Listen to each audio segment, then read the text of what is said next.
Te whatala whatu, pa ia malu Samoa ele nei tu la o le la fiafi. Leua te al tolu ele nei aso whaisi vela la. Au te wha malulu atu pa ia malu o tau pa ia mo tau Samoa, tau whai ngā Samoa. Ona o le toi whai atu o se kamai video lea, video pupu lea. Se i tali atu ai ele finangalo le mafine le ia Veronica. Ele so mafau e toi faisau faso ne aso. Ai o le faso pupu lea. Se i tali atu ai ele mafine le o Veronica. Ona o lana comments whavalvalea le sa whai mai lunga le whakau koi. Lea ua ia whai mai ai. O tau nai Samoa nai whafo kau valea i Samoa. Ia o kerei lopo o whi oku o le mawhau mat whai ai o le mawhine lea Veronica Toi. Veronica Toi. Whafonga le lei mai il sisila mai le comments la ile comments ale al mafine lea se ku ia ko kau faleanga wa malosi kele ko nguku ai se ale me ke le alwe ki ngofo Samoa ko ke ngofa ku fafo ma Samoa ai wo ko malosi ko loko leanga se so le ke malama o kupe al malo a fainga pei ai ngola audi o nga ole ai se kupe al malo ai ent uma ko kongi kupe ale ainga mai le vale a foi ainga vai ai e ke pe alo mata o fai lava o mea o loko leanga ia tu epa ku ia o ka valea Samoa ia o ko ia e fafo ma fai mainga kala pepelo ia ole na uto sila memor ka lupongsa memor ka kaukala ai le mafau mua le mafau ia onga ia ona saunoa mai la ia o le avatu se ufalo alo anga whaingtālanga smafini leo whai mai te ku ia kau whaleanga ku kau whaleanga o la fesili lea ia oe whalongo le lei mai ia oe lea Veronica o la fesili lea ia oe o fea o le whaasoa a mos e atangia mai ai se tau whaleanga. Ma se loto leanga. O fea o le whaasoa a mos o atangia mai ai se kau whaleanga. O lau kalalo whai kuia oe. O le whaasoa le whai atu e mos. Mos the man. O lau whaasanga tonu lava ma counter i le kau whaleanga le taitai sili. A lou taitai sili. Kango e whaawasenga i fole mea kau whaleanga. O au le counter atu.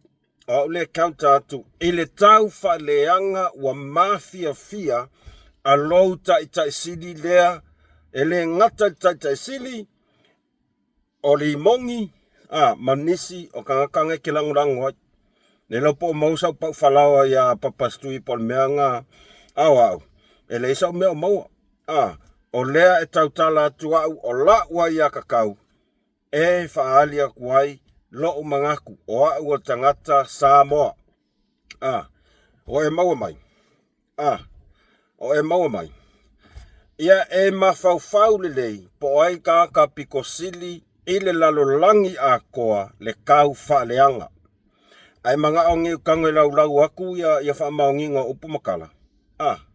Ia ngā iloa la ia. Kau whaleanga al taitai sili. Loko leanga al taitai alau taitai sili. Lau le valea o le palimia. Lau valea o le mingska. Lau valea o whainga māloa man kapineta. Lau va leo tangata Samoa, lau kaka o tangata Samoa, lau tangata Samoa o maile ma o ela leska ka ngai ka o le maile mat poelo. Wa ngai ke fia yai. Ele fia ai ma ko. Ele fia ai ma ko ka Samoa mongi. Ele fia ai ko nga kai nga sa yai lo kai sili. E kumu ile kau faleanga. Ele kau faleanga le mele fa ku e a Oli Veronica. Fa longo le mai pu o kalinga Veronica. Ele se kau faleanga. E ese le mea fa ali atu manatu e counta ai. Ese le mea kau faleanga lea e fai mai. O ai la le kau faleanga. O ai lea kau faleanga. Ma o lau kala lea e fai aku ya oe le Veronica. E le ai masaufe au a kasi. E ke fai mai e ia ke au. O ke alu aku Samoa.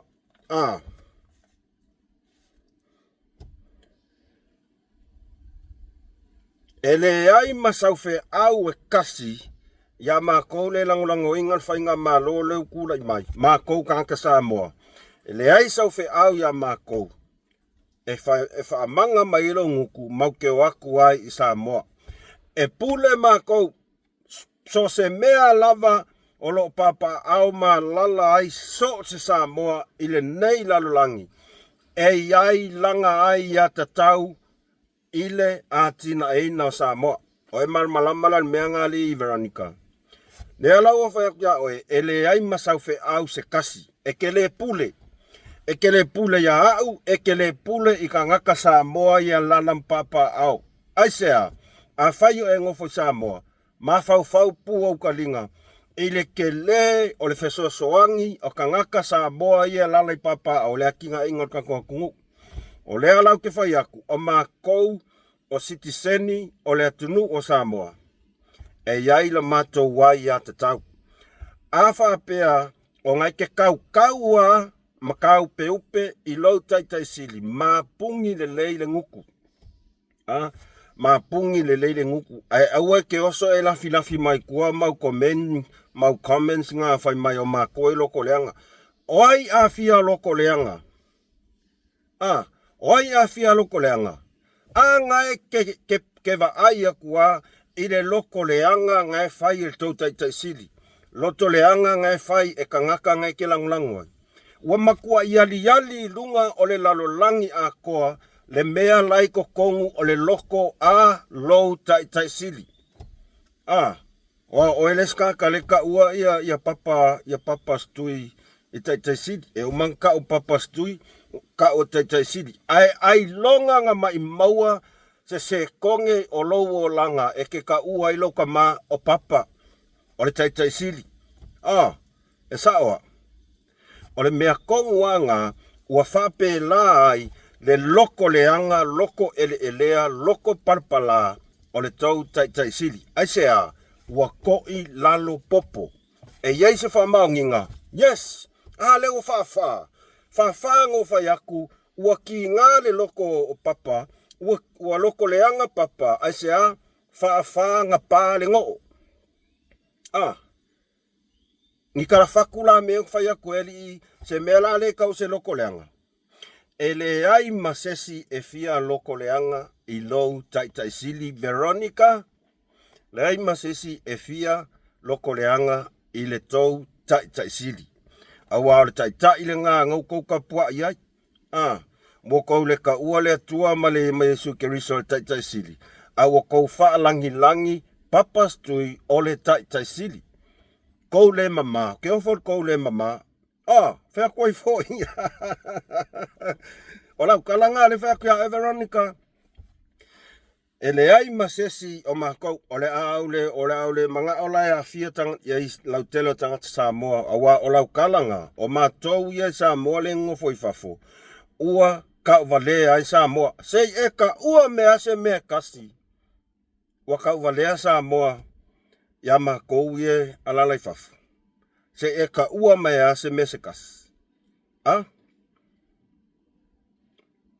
Ia a kau walea Samoa o tangata e le alalai fafo lea ke le ai le kupe lea e a kia e Samoa. Se kau walea ranga mea.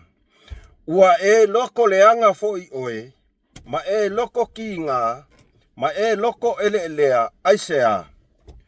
Ona o le lango a tangata o loa lalai fafo, I le whainga malolo mai, leo wa pā ai le ngo o whaafā, a lau tai sili. O lau fotuanga le leia ke oeli Veronica, mapungi le nguku, tu lau lava sa moa pa ia malmat, ngā le mapungi le nguku, pe a mafau mua whako a kaukala mai ai. Makere loko leanga. Makere loko leanga. Ye whawhianga mako leanga, malo mako loko leanga, o le mau ke fia o lo kula I mai whainga malo, sa ave I ai le lua se lau pasengi o le mato lango. O oe langa, ngai ke loko leanga. O le mea ngā ka ua loko leanga, ai sea, nanga ua le ku mai, wako I lalo popo lau kai sili, ua pā whaafā, maua lo le mea ngā ua loko leanga. Ele ngā kai loko leanga o lau kai sili, ma whai upu whaasau sili, whai upu e kau whaaleanga I le whainga malo, ai maise langa whianga le whainga palemia, o le ka pengeka ma le whainga malo, ma mingska. Ai sea, o le loko leanga, o le maua I maoi, o oe le si loko leanga, ai sea, ua whaafanga pāle ngoo a lau tai sili. E whawhelanga e whaimai ia mako ngisa mo le langolango inga le whainga malo mako e loko leanga. No way, Jose. O lea mau ke fia. O lea mau te saftai le tua. Ua tu lai mai whainga malo. E la vea ia sa moa. A ngai iri kakai oi. Ngai ki ngai lo loko. Ngai lea ngai lo loko. Ai au e ke oso mai e whaimai. O le kau whaleanga ia papastui. Ia o ai papastui. Mau ke loko leanga ma kau whaleanga. O ai papastui. O ai papastui, te kali mai la oe lea. Whai mai sau comments. Ale a kafe ai ku ava kuala ma oe le Veronica. A whai ngā maua sau pau whalawa ia papastui. Ai ngungu. A whapea whalongo ko ki ngā loko. Folofolo maarie kongu le mea. Langai ki ngā. A mako. E lei masisi o mako o loko leanga ia papastui. E ma I mau le kaimi mako ke loko leanga ia papastui.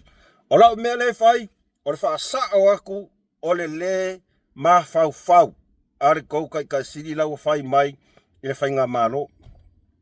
O le whaasao aku, o anga mea pio, mai I le kele o kausanga, kalungku rai mai e ka isa mo.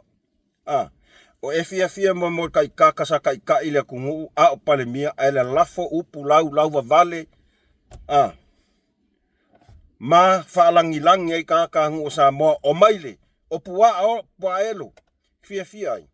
E ka kaunga e fia ai, o mako ele fia ai, o oela lesi maile le ai, awa o ngā e ki kalia ma e whafkai. Shea kut kako video le whamolmole isi ma fine lo Veronica, o kere lopo ai oi, o kere lopo ai oi, ale ala kango whaasa oku oi. Ngo musu ke reply ya kuya oi. Lea la lau sau karangoa kia oi. Awa ki ngā le loko, folofolo maari. E awa ke ka ua mai fo ia mākou Samoa, ngofo I whafo mākou, iau ka wale e Samoa. No way, e le ai masese o mākou, mau ke loko leanga. Ke lol melo I mākou. A mākou wā ai tai sili. Mako e lofo I ai. Ai sea, langa wa esel mela wa iai. Mo ia, wa esel mela wa iai, wa esel kulanga lo wa iai. Pe ua valea le ulu. Ai sea, le ko ese pawa. O langa mea le sa whai kanka Samoa. O langa mea le sa whai matanga luenga le malo. O lea, ul pawa. Ngar whai akwa ia o ese. Rese. Ia oe. Whai mea lak whai akwa. Es whamangi ngala ukala. Yes. A whai ke leiloa. Alu e koe whai ngiau su enga. Ele keke kaukala kule ngukua mus mal whaasoa. I mata upu ia ta ua tele I le sila mai moa le atinu. Ai sea, le anga e iai wha mauninga mau tutu. Mai ai le amakanga o whaasoa. E le kaukala mus mal whaasoa ingi mea fau. Mangi mea fake. Mangi mea pepelo e kua iai ses no. Kaukala I mea e iai wha mauninga.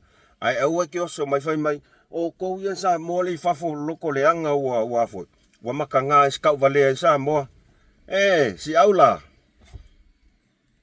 fa ngal Mandarin ko fa ngal le Mandarin o ke le o fa yaku a mea yai ola oso mai le e fia kaukala mai la e kupe i fai mai oi ke ngofu fai mai ai ala me fai e mau ki ngoi kokong el malo kupe la inga ele vale el malo yes ele vale el malo a ole mea lea o ke fai ako ya ke oe ole tai e fa au ngale le mafau ma lofa ile atunu e lofa ile atunu failan fai unga ole a sacrifice ona ka ko le fale kong kai ngai oe mau mai la le winga lau kala oe mau mai la winga lau kala le yes of course e ka kauanga kongi le anga o fainga fa vai nga ko kongi e kuda e pasong pase se alwai mai fia kau sanga palmia nga mafai e kuda e pang fai meanga nga mafai oi ngala liadi mai lo loko le anga ai sea langa ele mafai lo tai sidi o mafai se mea na mosa mo anga papas tuile o ma anga fa pele palmia ele kea ele emergency budget e fai ako papas tui ko kongi lo pase se ke alu siaki foma e alfa to fala inga la fianga le palmia e lo fale tunu e lo fale tunu le nga fo kau fale anga fo ile tai sidi nga fo we loko le anga tai sidi o le mea nga ka o le kau fale anga male loto le anga ai awa ke fai mai kau fale anga musmal fa so no way awa ke fai mai e loto le anga tangata e no foi fafo ma ua tau vale sa mo no way o le nga ua e koe feang ua oe i le savili e selar pisia ko e selar koe pisia ko fa wa Veronica e koe ko kongi ua ala nga te tau ona to te tongi el malo le tupele nga kongi of course a le winga lau kala nga ele maua mai lo mafau wa e faisi si papa o le mea nga e lo mafau o le winga o le mea lo kong fai fa mamlama ya ki oe o le taimi o le taimi male to fa mamau ale fionga ile li palmia wakau nga lo faisang siaki au vai aku ele pasia le tupe le emergency budget le me kam fai fa nga le to fa mau o le alofa ai fa fe la pe fa pe e fa ma nga lo papa e ai foi e la uli le kupere ona le fa samo o le ala se se kala fai ali Veronica o le ala se se kala fai ia wanti la ia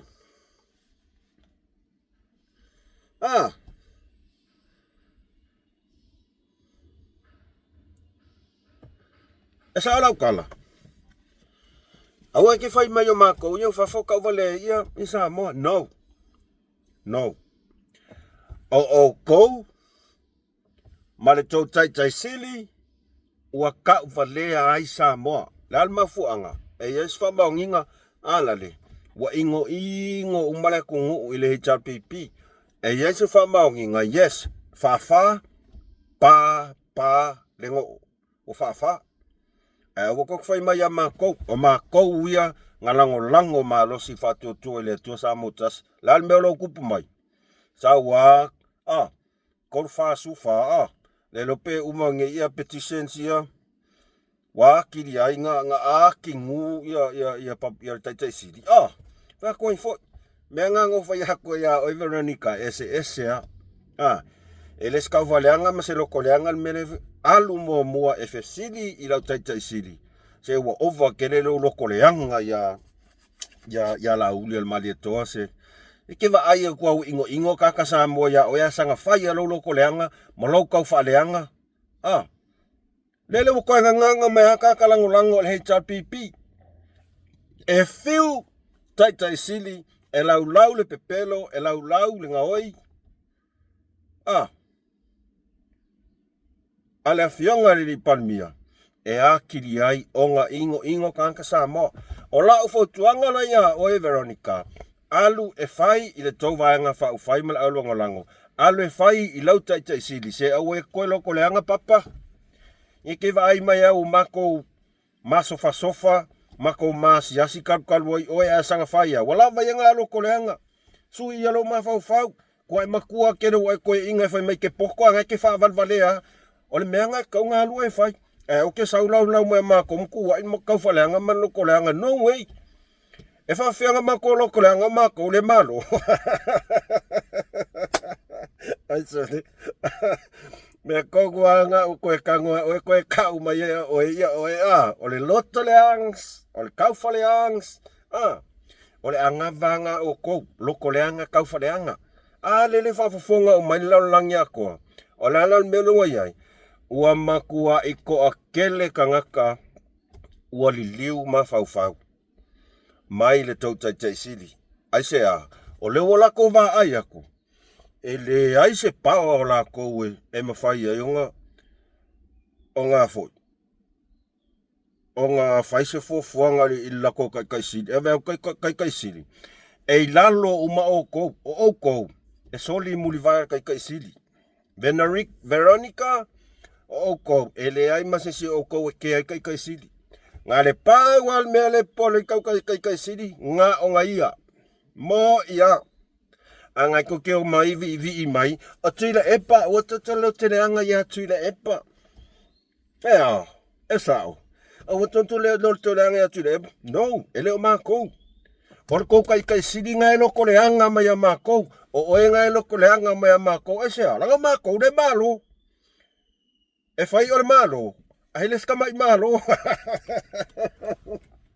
le fai la ku le petition leo le fo koe malo ai fo ia se va ai e fai si makanga i lunga o le si makanga anga ke ngofo lau mo mako e afo e loko le anga ya papastui sorry astonatia o Veronica e la ima se sio mako e fia loko le anga ya tai sili o la unga luenga le fai kali aku i le ma fau o tai sili lea e fai i lea tangata nu o Samoa la fionga palmia al fai nga malo e ala esa e sela me ka fa leanga mal ka mo le loko leanga e sen me ka or koya oa ia ko tangata nu o Samoa or ka ko kai sili langa pe o ka off le mentorina ko kai sili i or kalanga man upu Veronica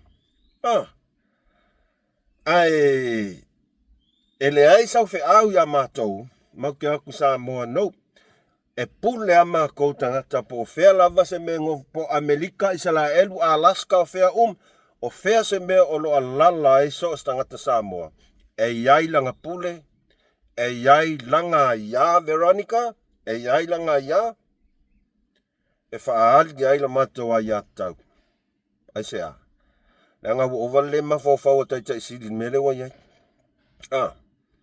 overle ma fo wai lo akua e pepelo umanga meanga e fai ai ka mafai lava e sau ai se loto tinga melanga ka ole loko leanga loto leanga ye tai ele afionga ile lau le male toa awa sai ai lava fa mo lunga o tai sili e o mai longa o ki ese male afo mal fa por kiki e le kula i mai na fionga lau le male toa even parmia o le mea la ngau ka on mangaku fa asau sili ma le tangata e fa moe i longa poko malonga ka mai fa mawalunga va ai mawalalo ala fionga lau le mantomal fast e fa moe i le atua ke mga ofo ila ka o kung fa maunginga ia wantina ia I leave your comments awa ke comments awa o lau kamengi o ngawa e koe kau kala ya o kau popola e i lalo le loko popole mua i lalo Veronica le loko pe afa peo fa longo ko au le mfainka o fiofi le mea ka o le loto ti nga loko leanga male fe koe fo o stua lalo na mas toe o ina nga lela o koe o la son ngai E mā ngaia ke lau comments. Whawhetai mo le comments. Mau ni si mawhauwhaunga e whaasao kuai ne upunga o la upula lo koe whakuia oe. Koe whaafo ia kua upunga e ke oe. Mai le iai sau wheau ia mā kou nei e lalam pampa au ia tunu o maulanga ke le almako mele whaik sa moa o le upumongi ni ngā. O ke le lopo wheo e lala ai po e lala sa moa po e lala ia tunu o mau. A whaila nge ke lala ia tunu mau e mga alu sa moa. Alu sa moa. Ai aua e ke fia pula mā kou e le sau wheau. Alu sa moa. E sawa. Ia vai o ia ko kasia e sau pe fa parpalo mai a mako. Au ke parpalo mai a mako le samping. Ai alu fai se fai ngai i la tai sidi. Malesi mea. Alu fai a tai sidi mai fai don ngali i le ngu pua. Au ai ko ka ua papastui o tai sidi. Fa sa ol mea nga al kasia tai sidi o ta mai lang. O lesi mea nga ua mala ia ai ko inga. O mea mo ia mala ia ko inga.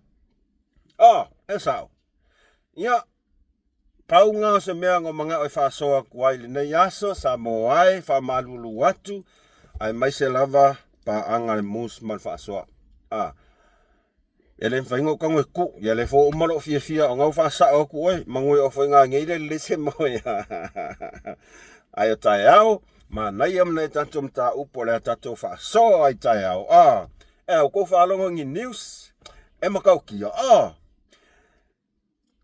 Wakiri ai, ngā loko leanga, maki ngā le whinga lotorin, o tai sidi. Veronica, ia, tātou whaasoa i nasa tai au, sa moa, whawhetai tele, ia like lor kako video mun muli lor nei aso, share, ma koe subscribe i for kako video lea, ai, tātou toi whira i nasa tai au, whaise tako whaasoa, whamalulu watu li toi whafose ia kor kako mea. E pingia kua ping sa ai les kua oi ai ka mo fai ia ngana ia auangi se e se ka ko fa so ma se ngana e le tau mali ila o tau fa fonga o le ngana tau tala ia so umale tau fai le fa fai ngo fia ona malama sma fine le o Veronica Veronica e fa malulu tu fo ia te o le to fine pe fa pe o le asa fa fonga mai e sau le nei aso le ai o le alwa ko kongo le loko. Le anga le mekango kadi o kia oi ngai karango mai kia o mai la langu ima kau whaleanga maloko leanga ia papastui. Ia wha malulu watu. Malia e ilo fine ngalo. Ele fia whafonga i ele fia mai moa i whasoa musuman whasoa. Ia ai whalongo aku kele o ti ngā lavalo fine ngalo. Ia whame whaingo fie. Awalang salai follow loko. Mo ia kero au. Ele kai. E ia vangoa ke whalongolongo ai mo makamaka i pokarame puloku. Lo ngali ile askadia. Pe ngar kai kasi kai rua minguke. Ke whalongo kunga nganga. Or ese. Ele mai maunga se kaimi au ke comments ai. Ke ua le mawhau ese ngangana. Ai o video si e ma sengo kango whasoa kui ia pokalame. O videos o ke maua mai i lunga o le Facebook e mo le lau whaftai le uso ia Turisi Fonti o i la muto sa moa ia manisia o le aulangolango o fast o ke maua ia kiripinga ia ukango loa screenshot a mai edit kan fai e loa ale me taitono e ngā mo tato whasoa ia na whao ngā lea mo le tala whaftai ai le mai mause kaimi e alu a koa ke whalongolongo ai mo makamaka ai. O ke makamaka ai. Ai pe 5 mingu ke whalongo kua wa e searanga nganga wa mako e sau o kau whaleanga ia. Whai mai kua inga upule mawhau kua inga pepelo upule whawarea le inga whamaunginga. Alu e se loa. Ai se ke ua se sau comments. Kau wale ai wa au comments. O lau ke comments i le ngoa o lau porkalame o le mus mal whaasoa. So, whaingo fia kia au, alu ese, ke oki ngā i fōle loko. Ia, o se tua lalo whainga e te oe, Veronica, ai. Whaftai toi mai mua mai, mafuta mai. Like, share, subscribe, kako channel. alofa tele atu mo o tau malava fast ainga mus malfasoa lana aulunga lango mga subscribers o wo me masani nela langi atoa tata wo fasa la lau malava malo alofa tele atu mo tau maya mus malfasoa Malaysia nei fasa ifua Manuel Po